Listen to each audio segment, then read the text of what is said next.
और चलिए आपको सीधे लिए चलते हैं उत्तराखंड के रायवाला। राजधानी देहरादून का ये इलाका है रायवाला, जहां पर सीएम पुष्कर सिंह धामी इस वक्त मौजूद हैं। क्या कुछ कह रहे हैं, सुनिए। विश्व के अंदर जिनकी पहचान है और उत्तराखंड सरकार में मेरा सहयोग भी करते हैं, हम सबका मार्गदर्शन भी करते हैं। आदरणीय सतपाल महाराज जी, मेरे साथ कैबिनेट में मेरे सहयोगी प्रदीप बत्रा जी, नितिन जी, आदेश जी और हमारे जिला अध्यक्ष आशुतोष जी और विक्रम भुल्लर, जिसने इस आज आयोजन तो पूज्य हरिचेतनानंद जी महाराज ने किया है और मुझे इसने इतने मैसेज डाले सारे। आज मेरा कार्यक्रम पहले जागेश्वर का था, वो सारा कार्यक्रम जो है पूरा बदलवाने का पूरा इसने जो है पूरा प्रबंध किया हमारा और यहाँ पर उपस्थित मेरी सभी मातृशक्ति, सभी आए हुए पूरे देश भर से आए हुए सभी भक्तगण, हमारे युवा नौजवान साथी, मीडिया के हमारे मित्र,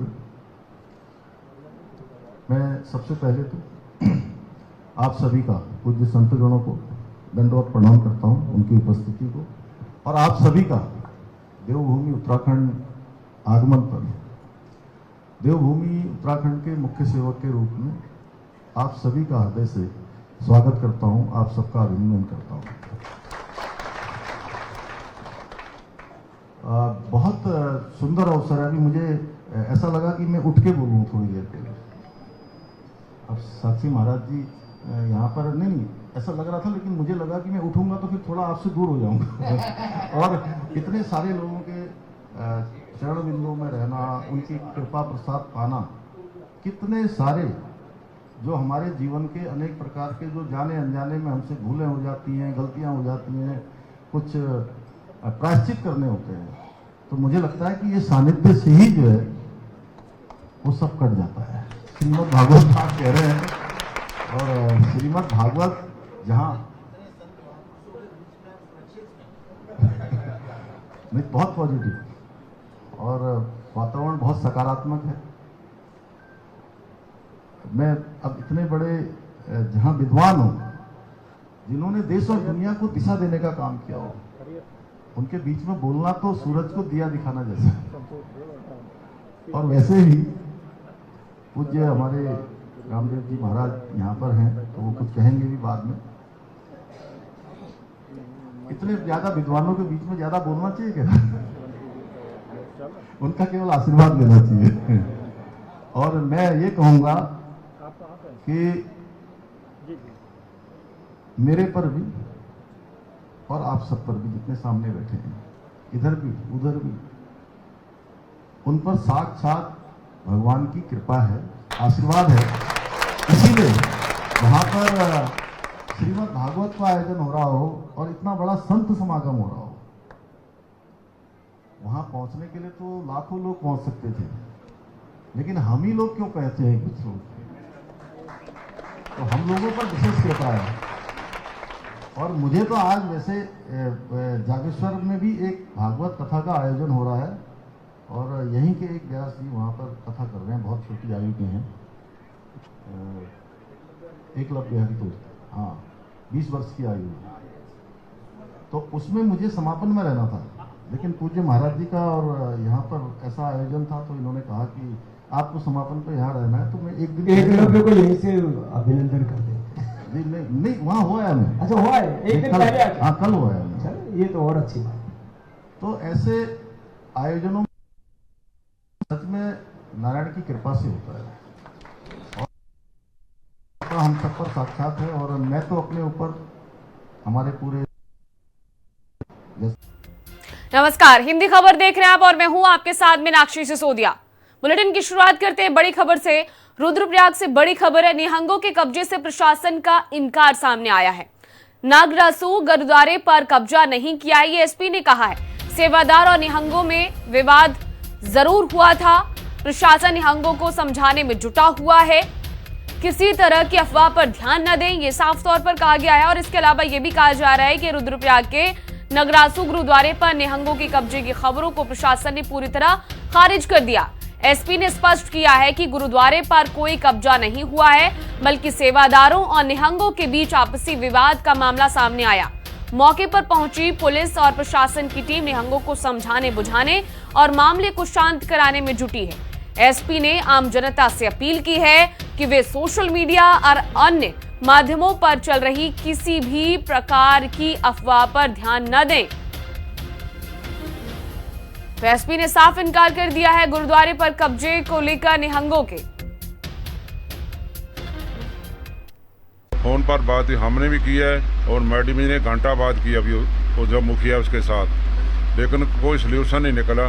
वो आखिर में यही बोलता है ना हम नीचे आएंगे ना ही किसी को ऊपर आने देंगे, जो आएगा पुलिस वाला हो लोकल उसको काट देंगे, ऐसा बोली जा रहा है। हमारा 2.5 लाख बंदा और आ रहा है, हम पूरे इसको कब्जा कर लेंगे। उत्तराखंड को हम कर्णप्रयाग में जाएंगे, वहाँ भी कब्जा कर लेंगे, काट देंगे, ऐसा बोले। पता नहीं कि भांग पी रखी है, क्या क्या बोली जा रहा है। हम तो शांति पसंद है। हम तो 28 साल से जहाँ पर हैं, कोई शिकायत का मौका नहीं दिया किसी को, कभी कानून को अपने हाथ में नहीं लिया। प्रशासन ने साथ दिया, लोगों ने हमारा साथ दिया है, हमको मीडिया ने हमारा साथ दिया है। लेकिन हमको ये लोग पता नहीं क्यों परेशान करते हैं, किसने भेजे हैं, क्या इनका मकसद है, हमको बिना वजह से परेशान कर रहे हैं।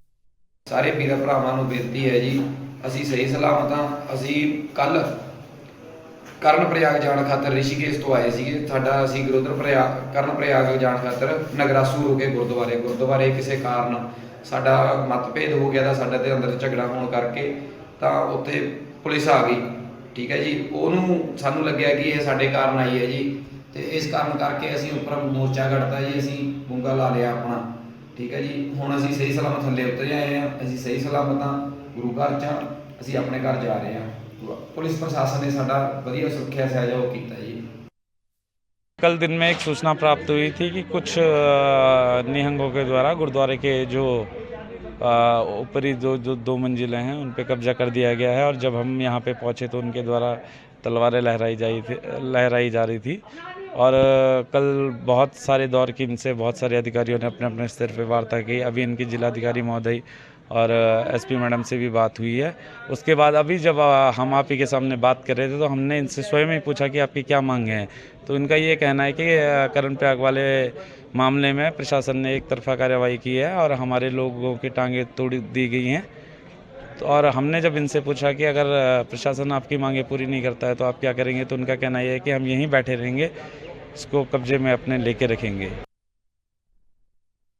जो परसों जो घटना कर्णप्रयाग में हुई और कर्णप्रयाग में बड़ी मारपीट हुई, उसमें लोकल लोग जो आज सीरियस हैं, हॉस्पिटलाइजेशन है, उनके जो आरोपी हैं निहंग सिख, उनकी रिहाई की मांग को लेकर के यहाँ नगरासू गुरुद्वारे में कुछ उनके साथी निहंग साथी यहाँ पर अपनी डिमांड कर रहे हैं कि उनको छोड़ा जाए, जो कि कानून व्यवस्था का मामला है, कोर्ट का मामला है।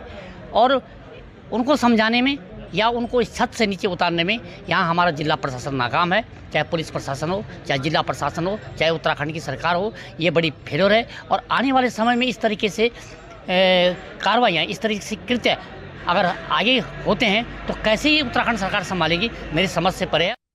प्रशासन, पुलिस और गुरुद्वारा प्रबंधक समिति लगातार उनसे वार्ता कर रही है और उनकी समस्याएं जानने की कोशिश कर रही है। हमारे द्वारा उनको समझाया बुझाया गया और इसके उपरांत एक निहंग सिख यात्री वापस नीचे आया और उनके द्वारा हमसे बात की गई और हमने उनकी सभी समस्याओं को सुना है। यहाँ पर स्थित गुरुद्वारे के अंदर ही आपसी विवाद हुआ था और इसमें इस विवाद को मॉनिटर करने के लिए, शांति व्यवस्था बनाए रखने के लिए पुलिस और प्रशासन वहाँ पर मुस्तैदी से उपस्थित है। किसी प्रकार का कोई व्यवधान नहीं है, सभी कुछ शांतिपूर्वक चल रहा है और किसी को किसी प्रकार की अफवाह पर ध्यान देने की ज़रूरत नहीं है और शांतिपूर्वक यात्रा भी चल रही है। गुरुद्वारे के अंदर भी शांतिपूर्वक सभी जो अरदास है, लंगर है, आवाजाही है, वो सब कुछ चल रही है। अभी पिछले शनिवार को गुरुद्वारा नगरासू जो निहंग सरदारों के द्वारा गुरुद्वारा में कथित रूप से जो कब्जा करने की जो बात सामने आई है, उस सिलसिले में तमाम सोशल मीडिया प्लेटफॉर्मों पर अफवाहों का दौर जारी रहा। और उससे पहले इस घटना को जो कर्णप्रयाग में निहंग सरदारों के साथ जो लड़ाई झगड़ा हुआ था, उस झगड़े के से जोड़कर लिया जा रहा था। और वहाँ पे जो निहंग सरदार हैं वो गुरुद्वारे पे चढ़ करके उन्होंने वहाँ पे छत से तलवारें लहराने की जो बातें सामने आई। प्रशासन वहाँ पर गया, प्रशासन ने वहाँ पे उनसे पूछा कि भाई आप लोग ऐसा क्यों कर रहे हैं, तो उन्होंने वहाँ पे मांग दोहराई। ये बात सामने आई है कि उन्होंने जो कर्णप्रयाग में सरदारों के साथ जो लड़ाई झगड़ा हुआ और उनको जो हिरासत में लेकर के जेल में, जो उनको न्यायिक हिरासत में लेकर के जेल में बंद किया गया है, उनको छुड़वाने की बात की गई। लेकिन शासन और प्रशासन की तरफ से अभी इस मामले में कोई स्पष्ट जो है जानकारियाँ बयान नहीं दिए गए कि आखिर में मामला क्या है। हालांकि जो गुरुद्वारा प्रबंधन के जो प्रबंधक हैं दयान सिंह जी, उन्होंने ये माना है अपने उसमें कि ये निहंग सरदार जो हैं गुरुद्वारे में आए और किन्हीं बात को लेकर के, चाहे खाने की बात के लेकर के हो या कमरे की बात को लेकर के हो, उनसे उनका विवाद हुआ। उसके बाद हल्की जो बहसबाजी या मारपीट कह सकते वो हुई है। लेकिन उसके बाद इस चीज़ को देखते हुए पूरे कर्णप्रयाग क्षेत्र में धारा 363 लगा दी गई एहतियात को बरतते हुए।